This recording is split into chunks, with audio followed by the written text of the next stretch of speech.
Praise the lot అండి. అందరికీ వందనాలు. Praise the Lord. సేవకుల కొరకు ఈ వీడియో చేస్తున్నాను. దయచేసి వీడియో పూర్తిగా చూడండి.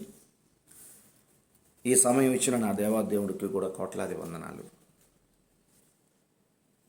ప్రతి ఒక్కరు కూడా తెలుసుకోవాలి కొన్ని విషయాలు. ఇప్పుడు సోషల్ మీడియాలో చాలా వీడియోస్ చాలామంది చూస్తున్నారు. చాలా వీడియోస్లో సేవకులు దూషించుకున్న వీడియోస్ కనిపిస్తున్నాయి.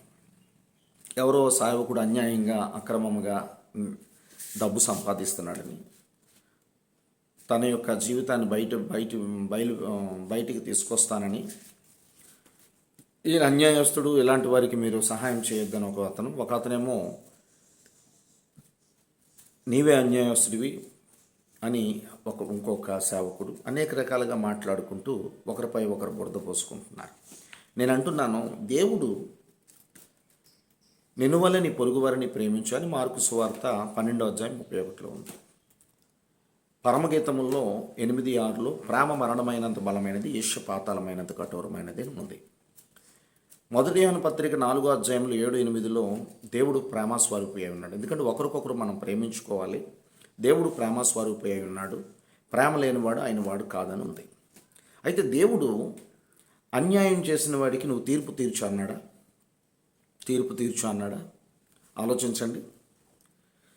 తీర్పు తీర్చమన్నాడా? మీకు కొన్ని మాటలు చెప్పాలని ఆశ కలిగి ఉన్నాను. మనము ఎలాంటి పాపినైనా, ఎలాంటి అన్యాయస్తుడినైనా, ఎలాంటి దుర్మార్గుడినైనా మనం ప్రేమించే మనసు మనకి ఇచ్చాడు కనుక మనం వారికి తీర్పు తీర్చే వ్యక్తులం కాదు. తీర్పు తీర్చినందుకు నీవెవడు అని బైబిల్ గ్రంథం చెప్తుంది. దేవుడు అంటున్నాడు, తీర్పు తీర్చినందుకు నీవెవడివి అని అన్నాడు. బైబిల్ గ్రంథం మీరు చదవండి. తీర్పు తీర్చినందుకు మీరు నేను అర్హులం కాదు. మనం కేవలం మానవులు. పుట్టామో ఒక దినం చనిపోతాం. మంచివారైతే ఆయన్ని చూస్తాం, చెడ్డవారైతే నరకానికి పోతాం. హృదయ శుద్ధి గల వారు ధన్యులు, వారు దేవుణ్ణి చూచెదరని మత్తయి సువార్త 5:8 చెప్తాం. అయితే ఇక్కడ రోమపత్రికలో నేను మొట్టమొదటి అధ్యాయంలో మాట్లాడే ముందు నేను చెప్పింది ఏంటంటే, ప్రతి సేవకులు కూడా ఒకరిపై ఒకరు దుమ్మారం లేపుకొని మరి ఒకరిపై ఒకరు దూషించుకుంటే అది దేవుడు నామానికి అవమానమని మరి రోమపత్రిక 2వ అధ్యాయంలో క్లియర్గా రాసి ఉన్నది. ఎందుకు అంటే దేవుడు ఖచ్చితంగా చెప్తున్నాడు. రోమపత్రిక 2వ అధ్యాయములో దేవుడు ఖచ్చితంగా చెప్తున్నాడు. 2వ అధ్యాయంలో 24వ వచనం, వ్రాయబడిన ప్రకారం మిమ్మును బట్టియే కదా దేవుని నామము అన్య జనుల మధ్య దూషించబడుచున్నది అని క్లియర్గా మాట్లాడాడు. అయితే ఈ మాటలకు ముందు కూడా ఇంకొక మాట ఉంది. అది కూడా మీకు వివరించాలని ఆశ కలిగి ఉన్నాను. మనము, మీరైనా నేనైనా తీర్పు తీర్చేవాళ్ళం కాదు. దేవుడు ఒక దినం తీర్పు తీరుస్తాడు. తీర్పు అనగా నరకానికి వెళ్ళిపోవాలి. పరిశుద్ధులందరూ పరలోకానికి వెళతారు. ఈరోజు మనుషుల స్వభావంతో నింపబడి మన ఇష్టానుసారంగా సేవ చేస్తే ఒక దినం దేవుడు మనల్ని లెక్క అడుగుతాడు. అందుకే నీ స్వబుద్ధిని ఆధారం చేసుకోకని సామెతలు 3, 5, 6 వచనాల్లో ఉంది. దేవుని మనసు ఎరిగి, దేవుని మనసుతో ఎదుటివారిని ప్రేమించే మనసు. వాడు ఎలా సంపాదించనండి, ఎవరైనా సరే, ధనవంతుడు పరలోక రాజ్యానికి వెళ్ళడని వాక్యాలు ఉన్నవి. ధనమును సమకూర్చుకోవద్దని మరి మత్తయి సువార్త 6:19 చెప్తుంది. ధనవంతుడు పరలోకానికి పోడని. నీ ధనం ఎక్కడుంటే అక్కడే నీ హృదయం ఉంటుంది కనుక, నీవు మనిషి స్వభావంలో బ్రతుకుతున్నావు కనుక ఈ యొక్క గుడిలో నన్ను ఉంచలేదు, నీ యొక్క ఆశలతో నువ్వు ఉన్నావు కనుక నీవు మట్టిపాలు అయిపోతావని దేవుని బైబిల్ గ్రంథం చెప్తుంది. నీ హృదయం ధనం మీద ఉంటే మరి నీ హృదయం దేవుడి మీద ఉండాలి కదా. దేవునికి సిరికి రెండిట్లకి కలిపి బ్రతకలేం కదా. ఎవరో ఒకరనే కోరుకోవాలి. నేనైతే దేవాది దేవుణ్ణే కోరుకుంటున్నాను. దేవుడే నన్ను పోషిస్తున్నాడు. వాక్యం ద్వారా నేను ప్రతి ఒక్కరితో మాట్లాడుతున్నాను. ఎవరన్నా అన్యాయం చేస్తే అన్యాయస్తులు పరలోకానికి వెళ్ళరని 1 కొరింథీయులు 6వ అధ్యాయం 9వ వచనం చెప్తుంది. అన్యాయంగా ఎక్కడైనా, అక్రమంగా ఎక్కడైనా డబ్బు సంపాదించి నేను వాళ్ళకి మేలు చేస్తానని తీసుకొని అన్యాయం చేసి ఎవరికైనా డబ్బులు వాళ్ళు బిల్డింగులు మేడలు కట్టుకుంటే అతను చనిపోయాడు అనుకోండి, ఆ బిల్డింగ్కి ఆ డబ్బుకి లెక్క అడుగుతాడు దేవుడు. దేవుడు మన సంపాదన మనకిస్తాడు, పోషిస్తాడు. మనకున్నది మనం తినగా, మన కుటుంబం బ్రతకగా 10 మందికి సేవ చేయాలి. దేవుడు పరిచర్య చేయడానికి వచ్చాడు, అలాగే మనము కూడా పరిచర్య చేయాలి. 10 మందికి అన్నం పెట్టాలి, వస్త్రాలు లేని బట్టలు తొడిగించాలి, బట్టలు ఇవ్వాలి, అనాథలుగా ఉన్నవారికి రేషన్ వేయాలి, ఆకలితో ఉన్నవాడికి అన్నం పెట్టాలి. నీ దగ్గర కలిగిన బట్టి ఎక్కువ ఉంటే ప్రతిరోజు ఆ పని చేయి, చాలా సంతోషం. దేవుడు నిన్ను దీవిస్తాడు. ధనాన్ని చూసి నువ్వు సేవ చేయలేవు, దేవుణ్ణి చూసి మాత్రమే సేవ చేయగలవు. దేవుణ్ణి చూస్తే ధనాన్ని సంపాదించలేవు, ధనాన్ని సంపాదిస్తే దేవుడికి దగ్గర అవ్వలేవు. ఈరోజు ఈ వీడియో చూస్తున్న సేవకులు ఒకరిపై ఒకరు దుమ్మారం లేపుకొని నీ జీవితాన్ని బయటికి తీసుకొస్తానంటే మిమ్మును బట్టే దేవుడి నామం అవమానం పడుతుందని దేవుని బైబిల్ గ్రంథం చెప్తుంది. దయచేసి ఇక్కడ ఒక మాట నేను చదివి వినిపించాలని ఆశ కలిగి ఉన్నాను. రోమపత్రిక మొట్టమొదటి అధ్యాయము 21-22 వచనాలు. మరియు వారు దేవుణ్ణి ఎరిగియు ఆయనను దేవునిగా మహిమపరచలేదు, కృతజ్ఞతలు చెల్లింపలేదు, కానీ తమ వాదముల యందు వ్యర్థులైరి. వారు అవివేక హృదయము అంధకారమాయను, తాము జ్ఞానులమని చెప్పుకొనుచు బుద్ధిహీనులయ్యారంట. ఇది నేనే కరెక్ట్ అనుకున్నవాడు బుద్ధిహీనుడైపోతాడు. నెబుకద్నెజర్ లాగా ఒక దినము బాధలు పడవలసి వస్తుంది. జాగ్రత్త. ఈ వీడియో చూస్తున్న ప్రతి ఒక్కరు కూడా తీర్పు తీర్చడానికి నీవెవడు అని బైబిల్ గ్రంథం చెప్తుంది. రోమపత్రిక 2వ అధ్యాయం మొట్టమొదటి వచనము నుంచి 6 వచనాలు చదువుకోండి, 21వ వచనం కూడా చదువుకోండి. తీర్పు తీర్చినందుకు నీవెవడు అని బైబిల్ గ్రంథం చెప్తుంది. నేను తీర్పు తీర్చగలమా? అసలు పనికిరాని జీవితం, భయంకరమైన పాపం జీవితం ఉన్న మనల్ని దేవుడు ఎన్నుకున్నాడు. మనం దేవుడి కోసం తెలుసుకొని తన ప్రేమను తెలుసుకున్నాం, శాంతితో నింపబడ్డాం గనక ఎదుటివారిని ప్రేమించి పాపములో ఉన్న వారికి దేవుని వాక్యం చెప్పాలి. అన్యాయం చేసిన వారికి దేవుని వాక్యం ద్వారా తప్ప పేరు పెట్టి పలానా పేరు అని మనం ఎప్పుడు చెప్పకూడదు. వాక్యం నువ్వు చెప్పు, సోషల్ మీడియాలో వాక్యం చెప్పు, సంఘానికి వెళ్ళి వాక్యం చెప్పు. ఇలాంటి వారు ఎవరైనా ఉన్నారా అని చెప్పు. వారు అలాంటి వారు ఉంటే సరిదిద్దుకుంటే ధన్యులవుతారు. అంతేగాని పేరు పెట్టి మనం తీర్పు తీర్చడానికి నేను అర్హులం కాదు. దయచేసి మీరు ఒకటి మాత్రం తెలుసుకోండి, అన్యాయం కోసం బోల్డ్ మాటలు ఉన్నాయి. అన్యాయం చేస్తే ఏ ఒక్కరు కూడా తప్పించబడరు. దేవుడు ప్రేమించమన్నాడు గనక నినువలని పొరుగువారిని ప్రేమిస్తూ దేవుడు సువార్త ప్రకటిస్తూ ముందుకెళ్ళాలి తప్ప మనం తీర్పు తీర్చే వాళ్ళమైతే కాదు. అలాగే ప్రకటన గ్రంథంలో 2వ అధ్యాయం 19వ వచనంలో అందరినీ చూస్తున్నాడు దేవుడు. ఎవరు అన్యాయస్తులు, ఎవరు ప్రేమించే మనుషులుగా ఉన్నారు, ఎవరైతే యథార్థంగా బ్రతుకుతున్నారు, ఎవరైతే అక్రమంతో నింపబడి ధనం సంపాదిస్తున్నారు, అన్యాయంగా స్త్రీని సంపాదిస్తున్నారు, దేవుడు ప్రతి ఒక్కరిని చూస్తున్నాడు. నీ పరిచయం చూస్తున్నాడు ఒక దినం లెక్క అడగడానికి. నేను ఒక మాట మాట్లాడి నేను ముగిస్తాను. ఒకటి మాత్రం వాస్తవం. ఇక్కడ ప్రకటన గ్రంథము 22వ అధ్యాయంలో ఈ మాట నేను చదివి నేను ముగిస్తాను. దయచేసి మీ అందరికీ చేతులెత్తి దండం పెడుతున్నాను. ఈ బైబిల్ గ్రంథం ఉన్న నిజం మాట్లాడుతుంది కనుక మనము తీర్పు తీర్చేవాళ్ళము కాదు. పాపులుగా ఉన్న మనల్ని తన రక్తంతో కొనుక్కున్నాడు. బ్యాప్టిజం తీసుకున్నాం, యథార్థంగా నీతి మార్గంలో బ్రతికి ఒక దినము దేవుణ్ణి చూద్దాం. మనం మనుషులను తీర్పు తీర్చడానికి మానవులు. మనం తీర్పు తీర్చడానికి ఉన్నాడు సర్వకోటి సృష్టికర్త, పరిశుద్ధుడు, నిజమైన దేవుడు తండ్రి, ఆయనే యేసు ప్రభు. ఖచ్చితంగా ఒక దినము తీర్పు అనేది ఉన్నది. పాపము చేసిన వాడికి మాత్రమే నిత్యాగ్నికి వెళ్ళే తీర్పు ఉన్నది. యథార్థంగా నీతిమంతుడు యథార్థమైన మార్గంలో నడుస్తూ నేనే మార్గం, నేనే సత్యం, నేనే జీవాని మార్గంలో నడిచిన ప్రతి ఒక్కరిని కూడా ఎవరికి అన్యాయం చేయకుండా, అక్రమంతో నింపబడకుండా, ఎవరికాసి ఏలెత్తి చూపించకుండా, ఈ పెదవులతో, ఈ నాలుకతో, ఈ నోరుతో దేవుణ్ణి స్తుతిస్తూ నినువలని పొరుగువారిని కులమతాలు లేకుండా ప్రేమించే వ్యక్తులుగా మనం ఉంటే ఒక దినం పరలోక రాజ్యం వెళ్తాం. ఇది వాస్తవం. ఇక్కడ ప్రకటన గ్రంథంలో 22వ అధ్యాయంలో నేను మీతో మాట్లాడాలని ఆశ కలిగి ఉన్నాను. ఇక్కడ ప్రకటన గ్రంథం 22వ అధ్యాయంలో 10, 11, 12 వచనాలు చదువుతున్నాను. శ్రద్ధ కలిగి అందరూ వినండి. బైబిల్ గ్రంథం ఉన్న ప్రతి ఒక్కరూ ఈ వాక్యం 10 సార్లు చదువుకోండి. ఎందుకంటే ఇదే ప్రకటన గ్రంథంలో దేవుడు అందరినీ చూస్తున్నాడని ప్రకటన 2:19 చెప్తుంది. పద్మవ్యూహము నుంచి యోహానుతో మాట్లాడాడు దేవుడు. యోహాను గారికి బయలుపరిచాడు.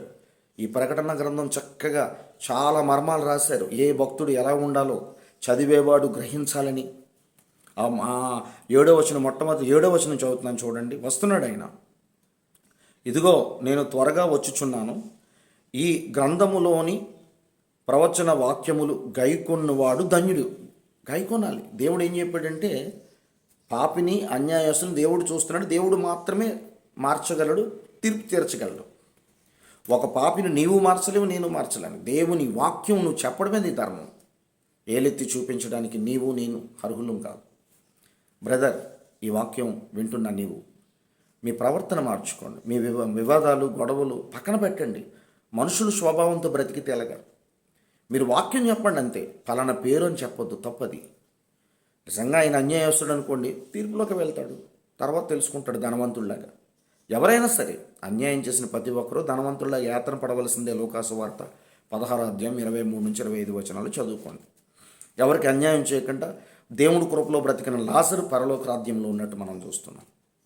ఇక్కడ ప్రకటన గ్రంథంలో 22వ అధ్యాయంలో నేను చదువుతున్నాను. 10, 11, 12 వచనాలు చాలా శ్రద్ధగా వినండి. మరియు అతడు నాతో ఇలాగా చెప్పాను, ఈ గ్రంథమందు ప్రవచన వాక్యములను ముద్ర